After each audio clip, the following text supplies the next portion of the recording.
magkakapatid talaga tayo kung sabihin natin ate at kuya. Tapos ikaw yung bunso. Alam niyo mga kanalakers, mahirap yun ha. Yung tipong kahit nasa malapit na yung dapat niyang kunin, iutos pa sa'yo, bunso, pakiabot nga ng kutsara.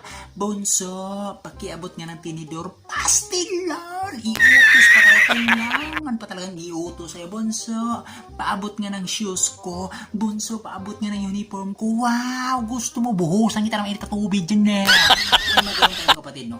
Yung kabibisi sa email, yan, cellphone pa, bling, bling, bling. Tapos ikaw yung bunso. Siyempre, pag bunso kasi madalas sinutusan talaga ng kuya at ate yan, di ba? Hindi maiwasan yan kapag bunso tayo. So, ang mahirap lang dun mga kadanlakers, yung tipong, kahit mag-load na nga lang sa cellphone yung kapatid mo o yung ate at kuya mo, iutos pa sa'yo, bunso, tayo ka na dyan. Palud mo nga ako. Di ba mahirap yun? May mga taong gano'n din. Iutos lang sa'yo kung anong dapat gawin.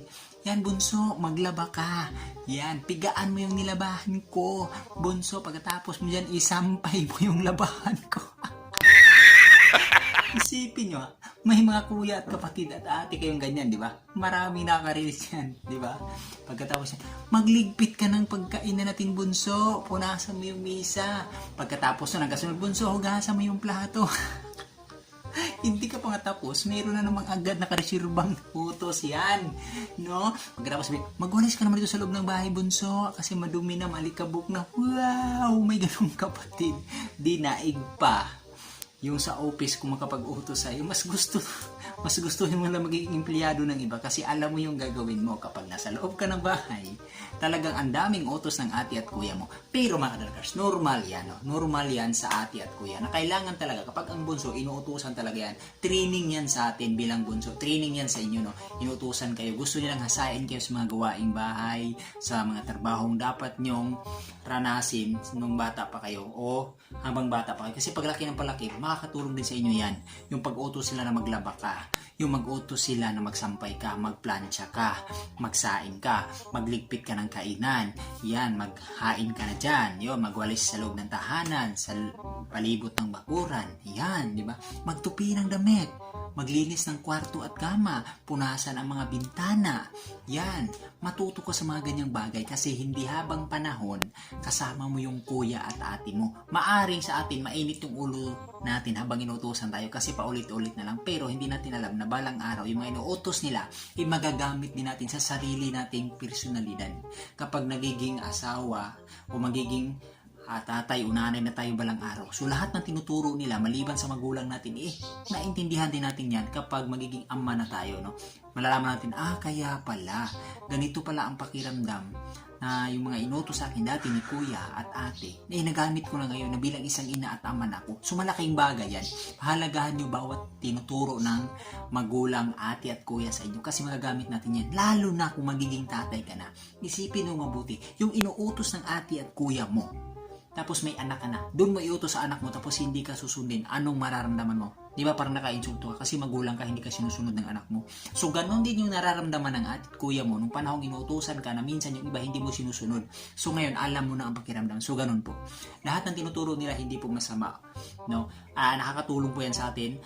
Baga hinahasa nila yung kabataan natin. Malaking tulong yan mga kadalagers. Kaya huwag nating baliwalain yung mga liliit na bagay na inuutos sa atin ng kuya at ate natin kasi magagamit talaga natin at paglaki natin magagamit natin yan, no? Kumbaga mas maganda yung may karanasan ka kaysa sa wala. Mas mahirap mo yung nagmamarunong ka kahit wala kang alam. Mas mabuti na yung alam mo talaga yung bagay na pinapasok mo. Tulad na lang halimbawa, yung anak mo inutusan mo na magwalis ka dyan, no? Kapag hindi sinusunod ng anak mo yan, malaking gulo yan.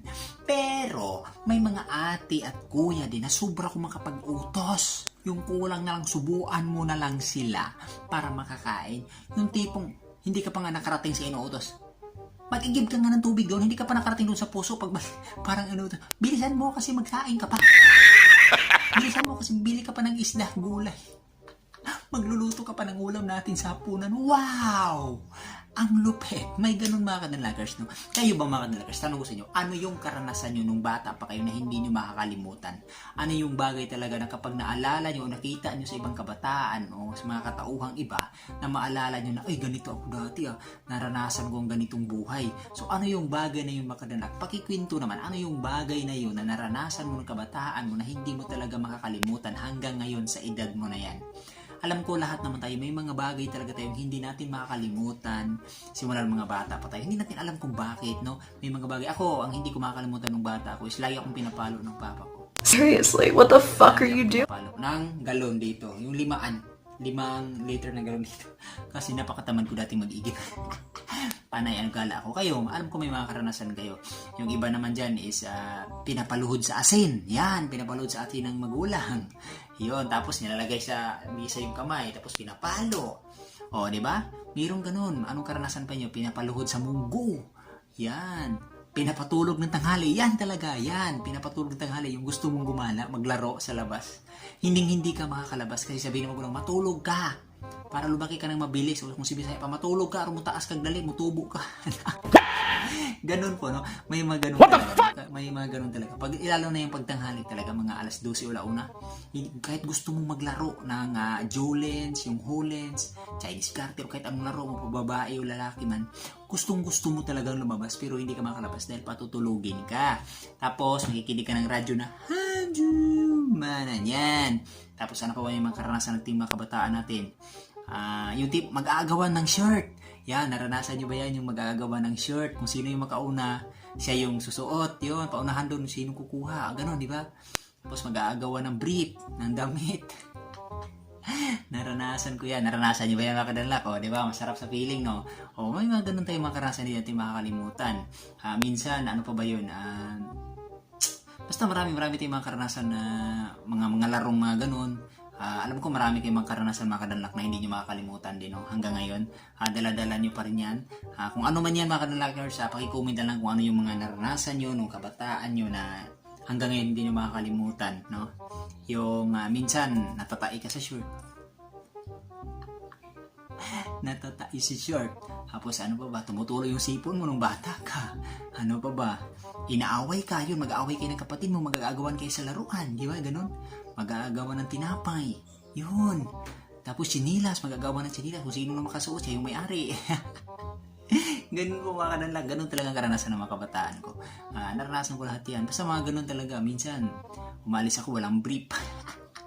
Walang brief. Ganun talaga mga kanalagers. So mga kanalagers, kung ano man yung karanasan yung kabataan kayo na hindi makalimutan, i-comment nyo dyan. So mga kanalagers, maraming salamat sa pagsubaybay nyo ulit. Nakarating naman kayo dito sa dulo ng videos ko. Kahit ba walang kwenta tong vlog ko.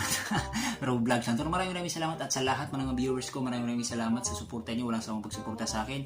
At syempre sa lahat ng mga FW, saludo po ko sa inyo. Maraming salamat sa suporta. At ingat po kayo lagi dyan. And maraming salamat mga kanalagers. Lagi ko na sinasabi, mag-ingat at magdasal lang. Magpasalamat sa Panginoon Diyos. And small YouTubers, God first.